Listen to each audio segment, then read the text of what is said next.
How you doing, everybody? Tim here once again, View from the South Stand. Sorry this one is a little late.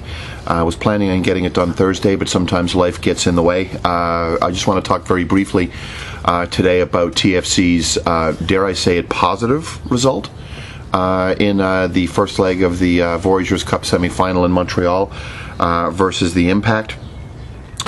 Somewhat reminiscent of Preki ball. A lot of times we had 11 guys behind the ball and ended up with a clean sheet on some horrid turf at the Big O, which, by the way, is absolutely disgraceful. What TFC played on for the first couple of years before the Maurice Hadou Memorial turf got put in is nowhere near as bad as what they were playing on at the Big O this week.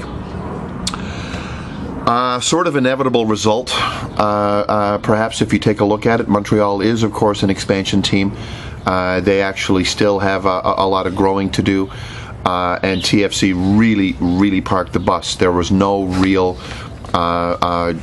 whether by design or whether by the lack of some offensive players of quality like Soulsma and Couvremans, I don't know. But at the end of the day, TFC really didn't play that aggressive offensively. I think they were going in looking for a draw. It didn't work for Alex Ferguson in the league this week, but it definitely worked. That's my dog. Sorry. It didn't really work for Alex Ferguson in the Premier League this week against Man City, but it did work. That little bit of Preki ball with 11 guys behind the ball certainly worked for Aaron Vinter. Now, you can look at that result again, I suppose, in a number of ways. In one way, TFC were abject, at least offensively, if you compare the result on Wednesday to what they did on Saturday, I should say, past in Salt Lake, where they actually scored 2 goals and had some decent offensive chances against a really tough team on a big field at altitude in Utah. I don't think TFC had a shot on goal versus the Impact. And again, I'm going to give some props to the Impact for playing relatively well. They had a couple of chances, whether it be Reggie Lamb's ball that he cleared off the line, or whether it be a couple of decent saves from Milos Kosic. They didn't really show any true finish in any of the chances that they had.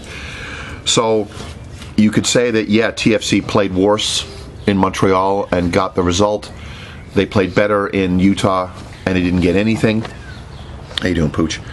But that's the reality of a game where luck and chance and a round ball certainly has a lot of an impact.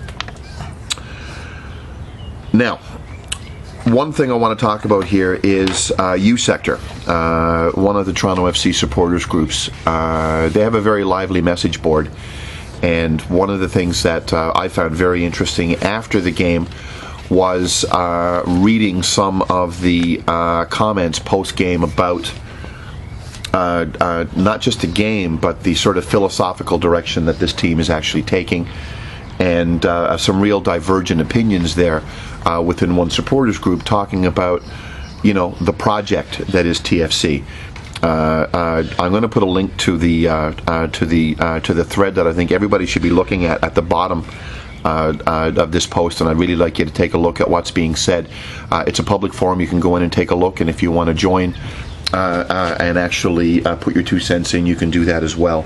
I really want to draw your eyes to that, because there's a lot of divergent opinion right now among the more engaged TFC fans about Vinter, whether it be he's too inexperienced, whether it be the fact that the results aren't there, whether it be the fact that he's working hard on bringing in this philosophy, this approach that's going to hold the team in good stead in years down the road, and any sort of number of points in between.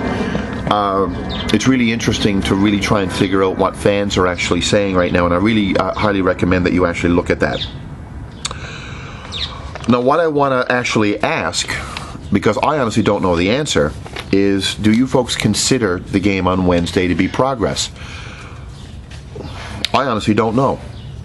I thought the game in Utah, overall, minus the last minute of injury time, was progress. We ended up losing. I think at least from the performance we saw on the field in Montreal vis-a-vis the one we saw in Salt Lake City, I think the team might have taken a step back. Whether that was again, an approach that the club took, they wanted to go there and try and leave there with a clean sheet or with a point, I'm not really sure. But at the end of the day, the results speak for themselves. They've got a tough game coming up on Saturday.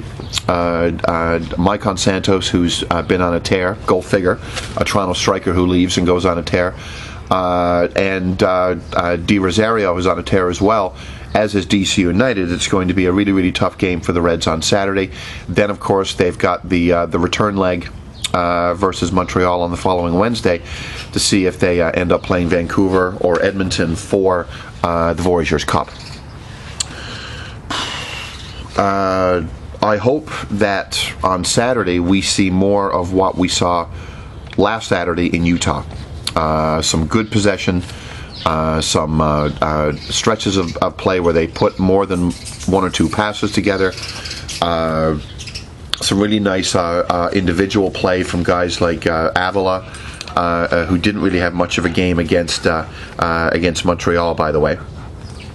And hey, Pooch. And we'll see from there. I think it's going to be tough against DC, especially the way that they're playing right now. And of course, you've got guys like D-Row and Maicon that are probably going to be pretty pumped up to come back to Toronto and heap some more misery on what's been a pretty miserable season so far for the Reds in MLS. So again, I'll have another video blog up, and it'll be timely this time. It'll be up after the game on Saturday versus DC United. You guys have yourselves a wonderful weekend, and we'll see you in the South Stands on Saturday. Cheers.